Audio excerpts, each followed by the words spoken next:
Just to introduce myself, my name is Madi Murdock. I am a freelance gaming writer, specifically in the tabletop gaming industry. I've been working in the industry for about 7 years, working on things like IPs like the Expanse role-playing game, Call of Cthulhu, Legend of the Five Rings.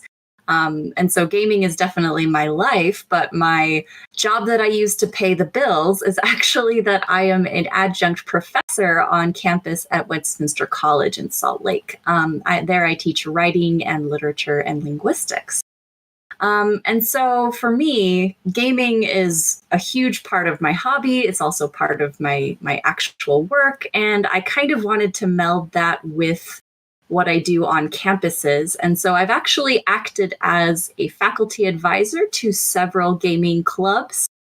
I taught both at Brigham Young University, Hawaii and at Westminster. And in both places, I have acted as faculty advisors to gaming clubs. And so, of course, I would love to share just kind of like the unique aspects of what gaming on campuses looks like, because I think that it offers some really interesting, I would say, limitations, but also opportunities for gamers that are really interested in the college experience. Now, my presentation isn't specifically just for people that are students. I am also kind of curbing this for people that are associated with a college in any way. A lot of campuses will allow people like alumni, people like faculty or staff, alongside full-time or part-time students to participate in gaming clubs if they are established. And so I definitely want this to not just feel like, oh, you can't, this presentation isn't for you if you're not a college student, because there definitely are opportunities if you are associated with a college in any way.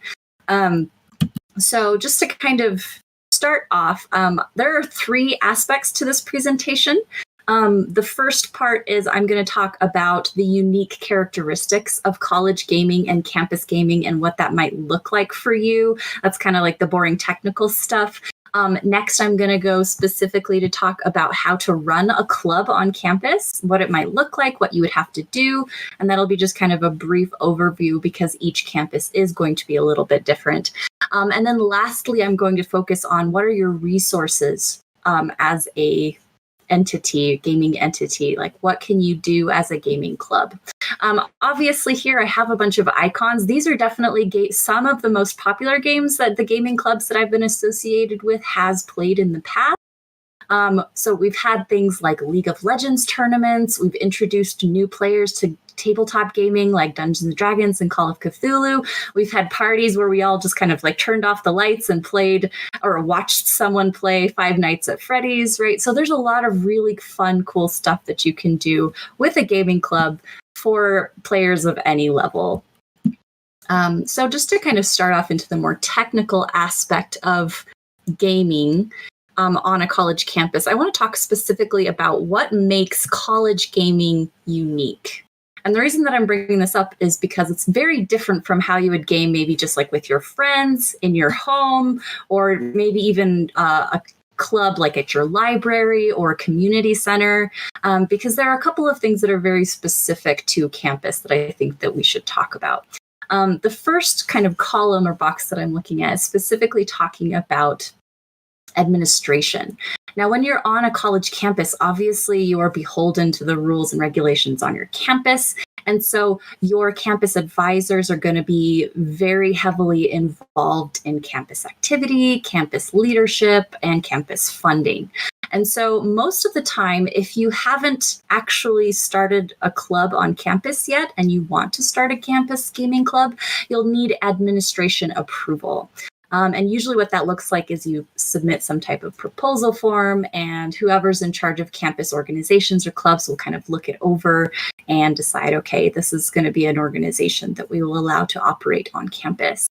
And like I said, that will probably come with some specific rules. So people in your club, especially officers, might need things like cash handling training to make sure that they're not ripping anyone off or stealing money from students, right? They might also be beholden to things like Title IX training, which is specifically dealing with sexual harassment, right? Making sure that everyone is having a safe place to game.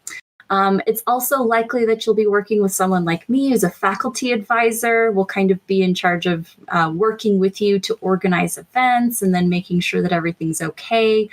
And then, of course, right, specifically, your membership is going to be largely comprised of people that are associated with a campus, which means that most of them are probably going to be students.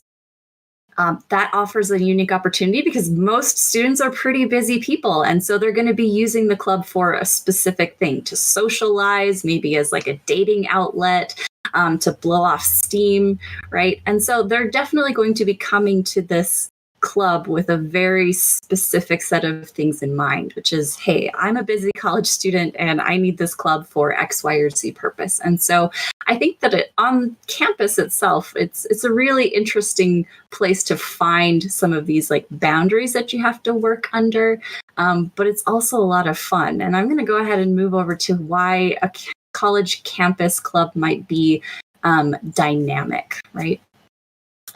So for those of you that play tabletop games, many of you might know things like how campaigns can last for a very long time. And so the obvious like kind of time constraint box that most college campus clubs have to operate under is working within semesters, right? So if you're trying to create some type of campaign, it's more than likely that you'll have to make sure that it's only 10 to 12 weeks or something like that, mainly because semesters change all the time. That means people are going to graduate, people are going to go do internships, people are going to go study abroad, and things are going to change. People's schedules are going to change, so you might lose officers, you might gain new members, right? And so there's just a lot of turnover in a college campus that doesn't really necessarily exist in maybe like a community club or something like that. Where you might have officers that are, in charge of the club for years at a time. So it's something that is definitely an obstacle because you kind of have to like play the dance of who's in charge of what, like often, like every 4 to 6 months, you're kind of figuring out, okay, what is the club going to look like this semester? What are we going to do this semester? But I think that's also kind of fun because it means that, you're changing things a lot, right? As new members come in, they're going to have new interests. As new games come out, you're going to have a lot more interesting kind of resources to pull from. As officers turn over, you're going to have a lot of different ways that the club is run with different ideas. And so I think that specifically college gaming clubs offer an opportunity where you just have a lot going on all the time and you always have fresh energy coming in. And it's just a super fun community to build because you're all together for just a short time and you have a blast. And then the next semester you do it all over again and it's a little different. And I just really love the kind of tempo that college gaming provides in that way. Next, specifically, I think this is unique to the college club gaming experience, which is that this is actually something that you can consider as a resume builder, okay? Now, oddly enough, being an officer of any club or in a leadership position in any club is a huge deal to put on your resume, okay? Because you are going to be in charge of things like, obviously, leadership, event planning. You're going to be networking all the time with all kinds of members and maybe even gaming companies or local businesses. And you also have a lot of opportunities afforded to you by being associated with a gaming club. Now, people might think like, oh, gaming club, what could that possibly offer me in terms of a resume? But I'm actually going to tell you a story, which is specifically that one of our student officers, he was the club president for about 2 semesters. And he put that on his resume after he graduated and went out to go find work. And he said that every single job interview that he had leading up to the final job that he eventually got, and it was not in the gaming industry at all. It was something in government work. But every single person that interviewed him was interested in the gaming club officer kind of item on his resume because it was so unique. And so everyone that interviewed him always asked him about this. Like, what is this? Tell me about this. What does this mean? What did you do? Because people want to know, right? That's like if you're part of the debate club or if you're part of some type of educational organization, a lot of interviewers will kind of think like, oh yeah, obviously this student is part of X, Y, or Z organization. But something like a gaming club is actually unique enough that it piques interest and it offers you a really cool opportunity to share what's best about you as a leader, as a community member, as a team player, as someone who is fun to be around, which other types of clubs and organizations may not give you the opportunity to talk about. So it is a huge resume builder. Plus, if you are interested in going into the gaming industry specifically as an employee, so either in game development or game design, or specifically like game marketing or publishing, right? Obviously, being a part of a gaming club during your college campus years shows that you are committed to this type of industry from the beginning, and you have some type of leadership or event planning skills that you can use in the company. So needless to say, right, it's a huge resume builder if you were going to plan to go into the gaming industry. Okay, the last box, I just put the word yes, because I think this is really important to understand about college, which is that being in college opens so many doors, okay? Being associated with a university, number one, offers a lot of clout. And what that means is people are going to be a lot more willing to work with you because they know that you are part of an esteemed organization. But also because you are part of a college club, right? They think that they should definitely network with you. They should work to educate you. And so a lot of people are going to be a lot more willing to say yes. Okay. Because if you're saying, hey, I'm a student, I need X, Y, or Z, people are going to say, oh, you're a student, I'm going to help a student, right? And so there's just something special about being associated with college gaming that really opens a lot of doors. And I think that's particularly true when it comes in the form of asking for educational partnerships with the gaming industry, working with local businesses, and absolutely definitely working with people like local game store owners. Like, people are just going to be much more willing to say yes to you. And so I highly suggest being a part of a gaming club on a college campus, because those doors can be opened either by the administration, by your faculty advisor, or just by the nature of you being who you are, and people respecting your college campus. So I think that is a huge deal. Then it's kind of an unspoken, I would say, like, community rule that we all just say like, oh, college, and then like the door opens up because people are like, yeah, that's a good thing. Okay, just to move on. Sorry, I'm kind of speeding through this because I do want to spend a little bit of time at the end to leave for questions, just in case people have. Okay. The next part of my presentation is specifically how to run a club. Now, this will be largely determined by the college campus that you're at, okay? So if your campus is a campus that is a huge campus, maybe like a private university, you might have very specific rules by how that the private university has for its clubs. But it also might mean that you have a ton of funding because they are a well-funded university. It might be a tiny campus with only a few thousand students in it. And so, right, really depending on where you're at, these types of parameters might change. But having been to several types of schools, and having kind of seen how college campuses each tackle their own clubs, I kind of distilled the parameters for how to run a gaming club down to a couple of specific ideas. The first one is it's more than likely that you will be asked by the administration of your campus to specifically provide a club constitution. A club constitution is exactly what it sounds like. It's a document, a formal document that has a bunch of ideas of specifically what you want to perform in this club, who's going to be in charge of it, who's going to be running the show, basically who's going to be your faculty advisor, what are your club rules, what are your club activities going to look like, what purposes can you serve for the campus community, right? And so it's just going to be a document that states all of that. Most college campuses will probably have some type of template or form that you can just fill out for your club constitution.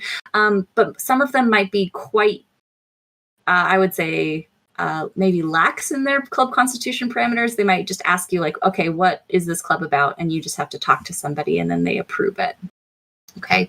But more likely than not, your club's constitution will kind of be like your club's ruling document, right? And so it will determine maybe things like who's in charge of what, or where money goes, or, maybe club rules and bylaws. And so it's a really important document to consider.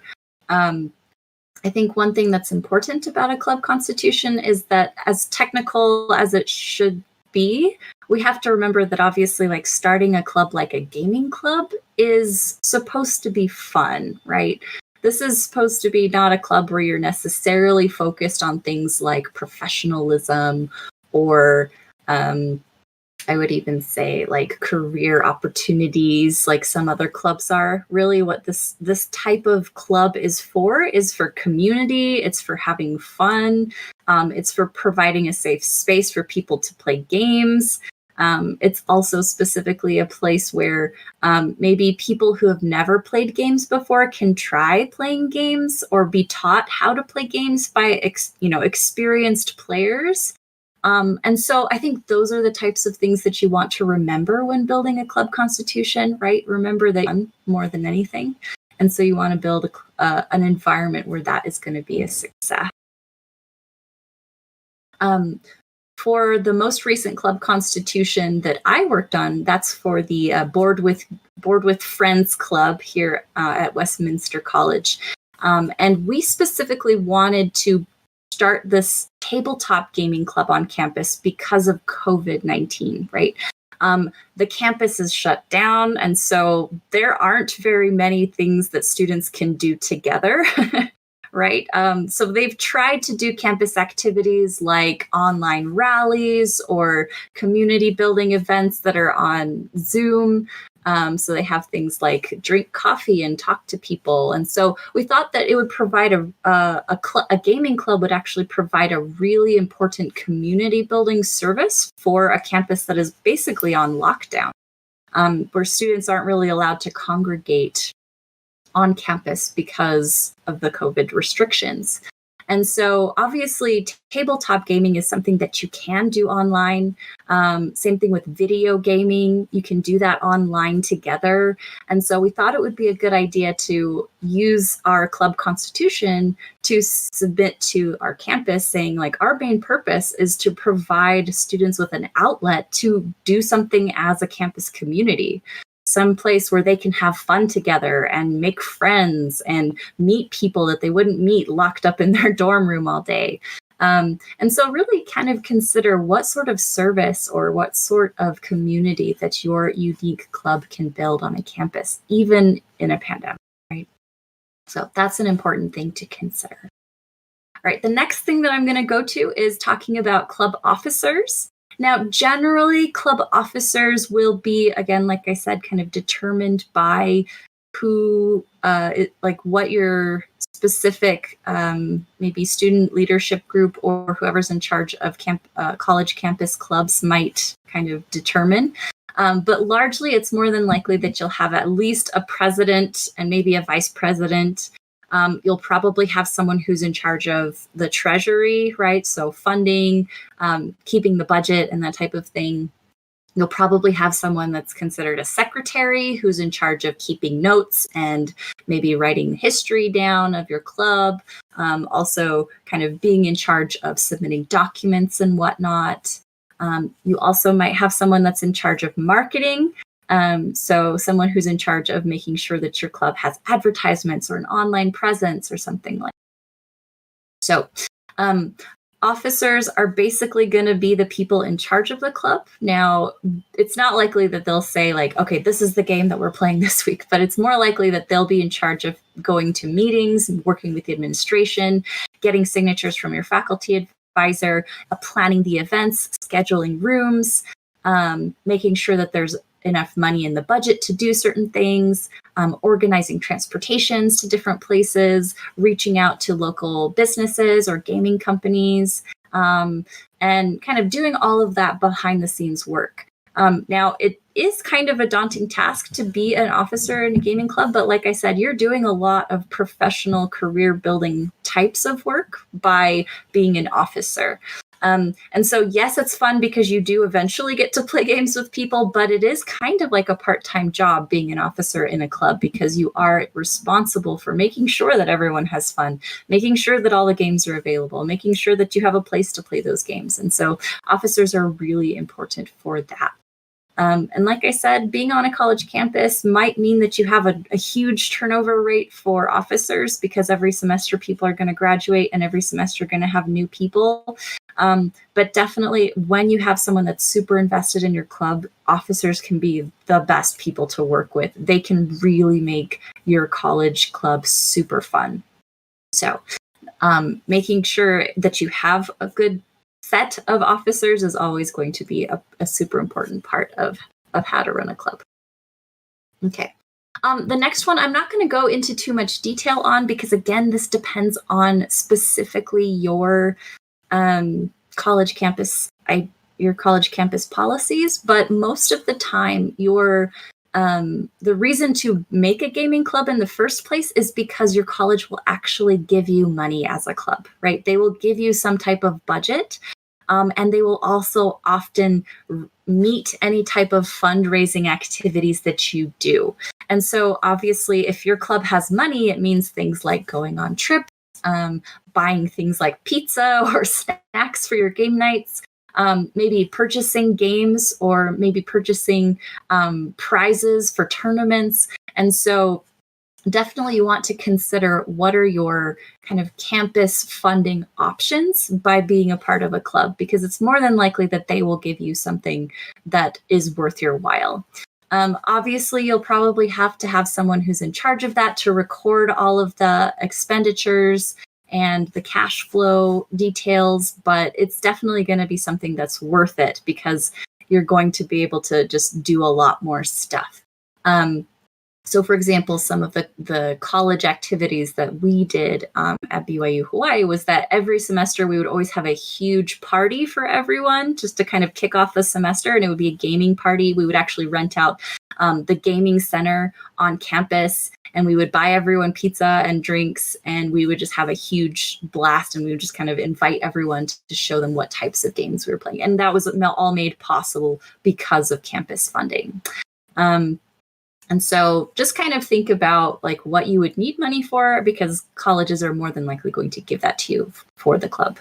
Okay. Now on the last one, specifically, which is activities, obviously you have to plan a bunch of activities. Now these have to be activities that are fun for everyone in the club, but it's more than likely that your campus will also actually dictate some of the activities that they would like you as a club to have for the campus. So, for example, most college campuses require that their student organizations, whether those are clubs or some type of student group, they have to perform some type of service project. Okay. And I think that the nice thing about being a gaming club is that your service project can be fun.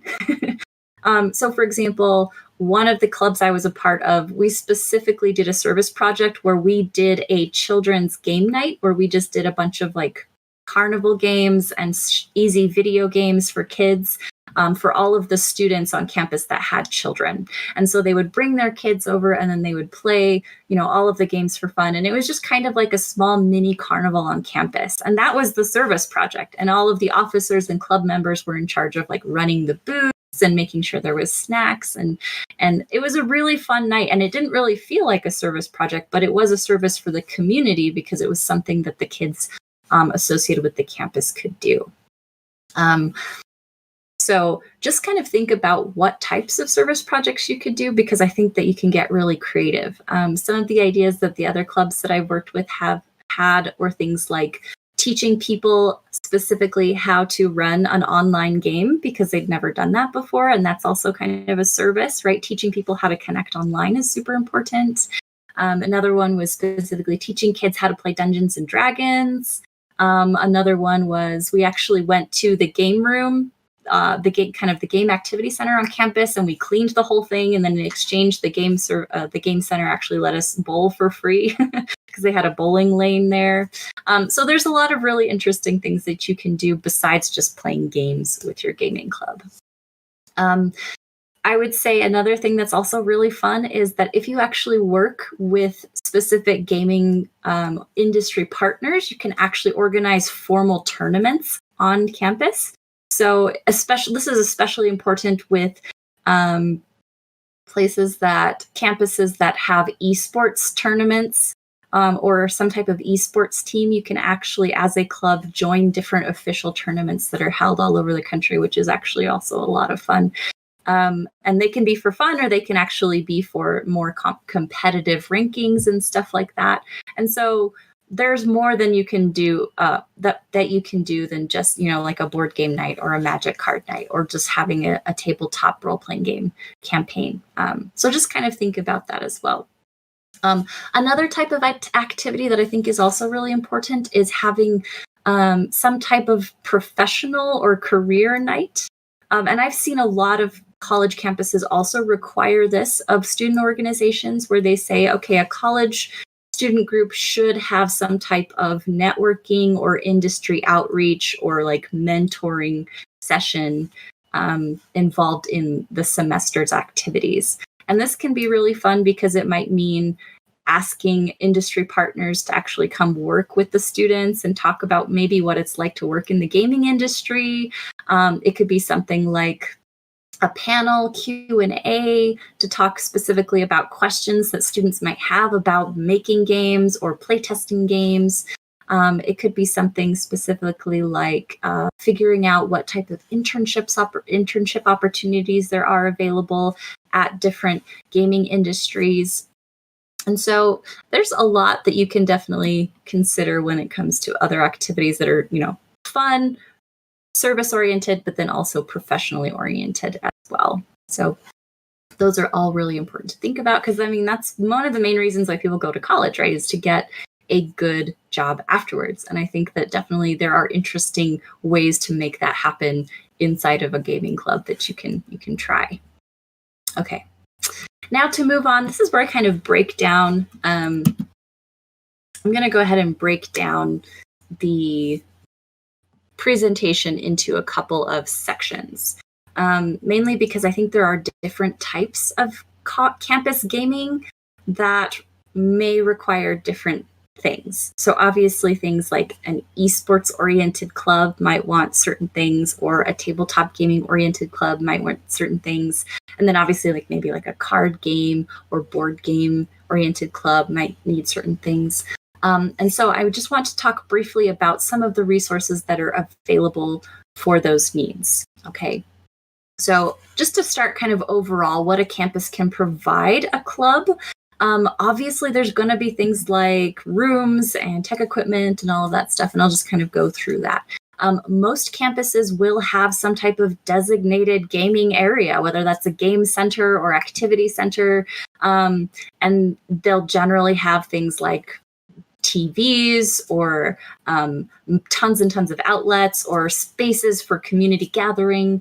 And that's also really important, because it's not like you have to go out and rent a venue somewhere in the community, because usually lots of college campuses have things like classrooms that have built-in projector screens, right, that are already available, and you just need to kind of go through your campus to rent or kind of sign up for those rooms, which is super nice. Most campuses will also have tech equipment available for you to rent. So anything from large screen TVs to maybe like audio video equipment.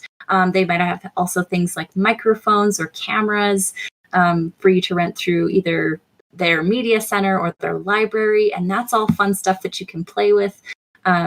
Like I said before, one of our fun kind of Halloween activities that my college club would always do is that we would have that Five Nights at Freddy's game, where we would put Five Nights at Freddy's up on the projector and turn off the lights, and all of the club members would eat popcorn while we watched someone play. And so, right, that's possible because college spaces provide those types of equipment readily available. Also, just to kind of talk about what else college campuses offer, it's more than likely that they will have event planning kind of structures already involved. Campuses have tons of events all the time. And so they are going to have ways for you to market things. So either like campus Instagram accounts or web pages or Facebook groups that you could post to. They might have a print shop or some type of digital marketing office that will maybe help you make flyers or posters for the types of tournaments or events that you're planning. Like I said, it's also more than likely that you'll get some type of funding and you'll be able to do maybe fundraising opportunities. There's a huge kind of food fest type of festival on the BYU Hawaii campus where they actually have all of the clubs come and like sell food to people in order to raise money for their clubs. And that's always really fun because then people get to find out a little bit more about your club and you're able to make some money there. And so just kind of think about like what sort of sources or what sort of resources do clubs already have in place to provide events and event support, because more than likely you'll be able to find something really cool that college campus people can help you with and make happen.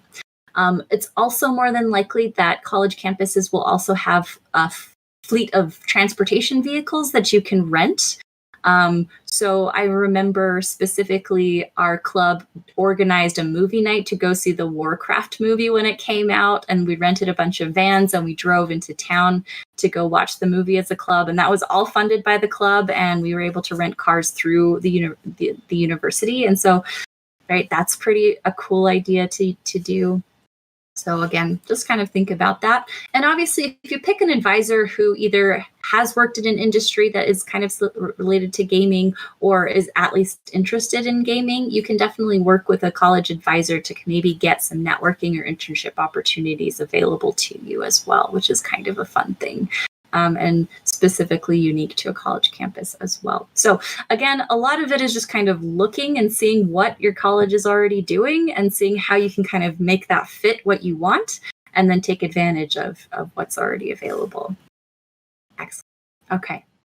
The next one is specifically dealing with esports. Now, I don't have a lot of information here because there's obviously way more information online. But I did want to point out a couple of really important organizations and websites that I found super helpful. When I was working at BYU Hawaii, we actually had a college chapter of an esports gaming group. And so we actually had students in our club that were heavily invested in esports, and they were actually part of our chapter and kind of ranked nationally and were able to participate in national tournaments as teams and as individuals, and it was a lot of fun.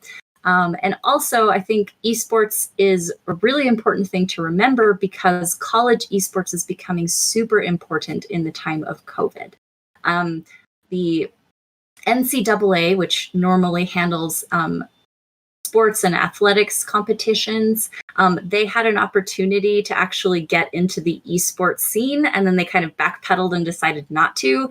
And then because of COVID, because you actually can't have normal sporting events, like they're kind of kicking themselves because those are the only types of sporting events that you can have nowadays safely because esports provides remote gaming opportunities, right? And so I think esports has a ton of funding. And so there's a lot of really cool stuff that you can do when you're associated with a college club in esports. One of my favorite organizations is TESPA. And the reason that I love working with them is because they not only set you up with industry partners and tournaments and free games and stuff like that, but they will also send you a ton of swag. So they'll send you things like banners and tablecloths and posters and prizes that you can give out at different tournaments. And so if you're interested in starting some type of esports club, definitely think about associating it with TESPA and making it an official TESPA chapter, because they will just hook you up for real with all types of stuff that is really fun to work with and just makes your club run way more smoothly. And so I've really enjoyed working with TESPA.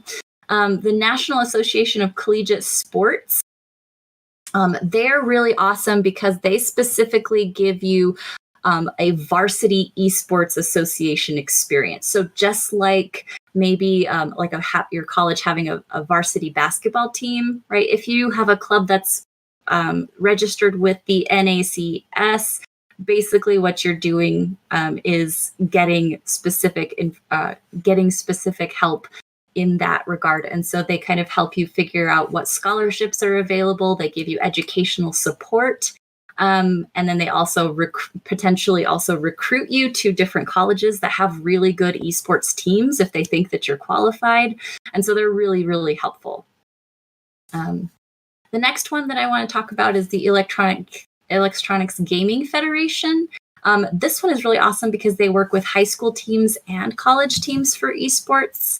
But what I really like about them is they actually tell you a lot of information about how to make your club the best club ever. So they actually give support to how to market your club, specifically how to organize really fun tournaments on campus.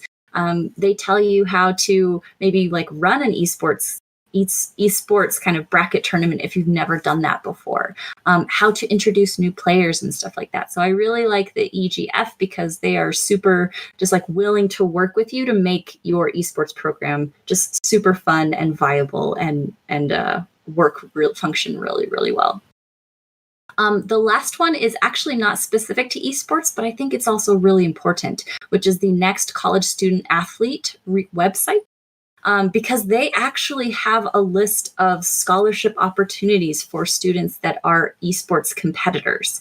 And so they will tell you exactly like what colleges are doing what types of gaming, specifically where to apply for scholarships so that you could get a scholarship for doing esports and stuff like that. And then they also give you educational support because they're basically kind of taking the space of the NCAA, where they're just kind of saying, this is how we support a college student athlete who's involved in esports, which is really fun. Anyway, these are all organizations. Like I said, you can look up more information online. So please Google them. They are really helpful, and they've got a lot of really cool stuff that they could provide to your club if you want to run an esports club. Okay, my last kind of overview of resources is for clubs that are interested in tabletop gaming. And obviously, because esports is like super well funded and there's a ton of attention in the media for it, like there's going to be way more resources for esports.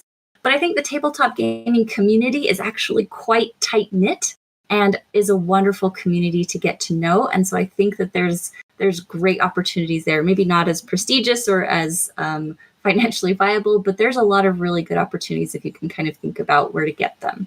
The first one that I wanted to start with is actually here in the middle, which is that Wizards of the Coast actually has what they call the Magic Club Support Program.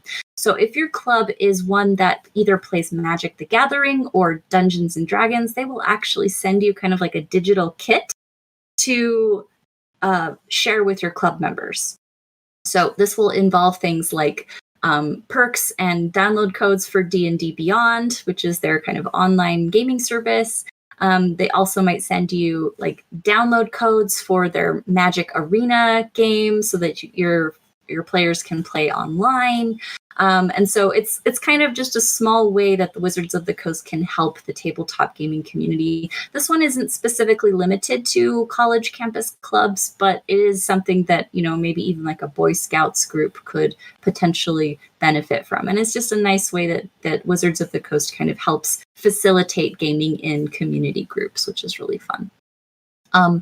I think that another good place to look for resources and partnerships is to actually look to gaming companies and say to those gaming companies that you are willing to, you're wanting to work with them in certain ways. So for example, Chaosium, which is the game publishing company that specifically publishes Call of Cthulhu, they actually worked with a college creative writing course to actually produce a game.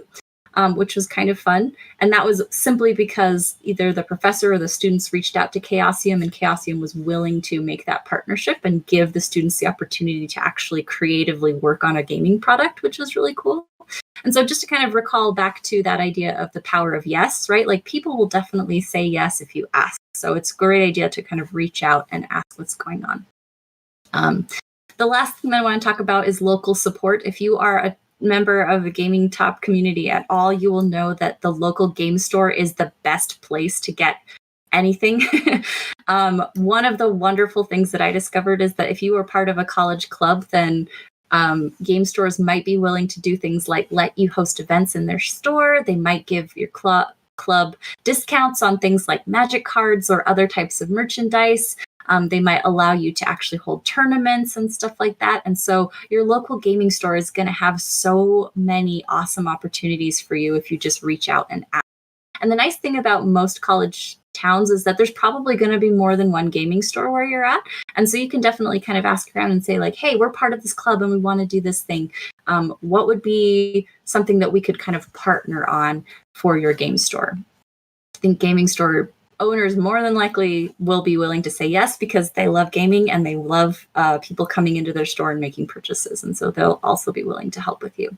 But beyond gaming stores, I think it's also really cool to reach out to other businesses. So places like restaurants or theaters, right? Saying like, hey, I'm having a tournament. I would like to host it at your place. Or I'm having a tournament and I would like prizes. Could you potentially give some gift certificates or something to offer for prizes for the tournament that I'm having, right? So really asking beyond the game store kind of experience and asking specific local other businesses to help you support your club would be a really good idea as well, because I've seen that happen. So just overall, right, I think it really does come down to that idea of just you never know until you try, right? I kind of like to consider the college gaming experience as sort of like the metaphor of a door, right? Like if there's a door, you can just open it yourself, or you can see how other people have opened it for you, or you can ask someone with the keys to open it for you. And because you're a member of a college club, people are more than likely to help you do that. So I really think that college gaming is super special. It's super unique and it's super fun. And I think that there's a lot that it can offer anyone that's involved. And so I really hope that if you haven't been part of a gaming club before, then maybe you reach out to maybe a university that you graduated from, or maybe to the administration that you are a college student at, and just kind of see how you can get something like this started. Okay. Excellent. Well, I'm going to go ahead and end there, and I'm going to see if we can just open it up for any questions that there might be. Yeah, it looks like we have time for one, and I would. Okay. The question we have is, as far as advertising go, have you found has been the best method to get interest? Okay, so there's a couple of options for that. If you're specifically talking about getting interest on the campus community, then it's a great idea to advertise specifically on your campus social media pages. So, for example, Westminster has an Instagram account that they actually let club officers like take over for a day. And so they like make posts about like the cool things that their club is doing, and obviously like how you can get involved in the club, and maybe the upcoming events for the club. So I think definitely looking at social media is a great place first. As far as advertising for a community, like if you want to involve community members to come and kind of not necessarily join your club, but maybe participate in something that your club is doing, I highly suggest places like community centers or libraries. They might have, again, a social media account, or specific like a bulletin board or an online website where you can make posts that will allow kind of like the word to spread there. I haven't really worked beyond that, but I think that those are definitely the best places.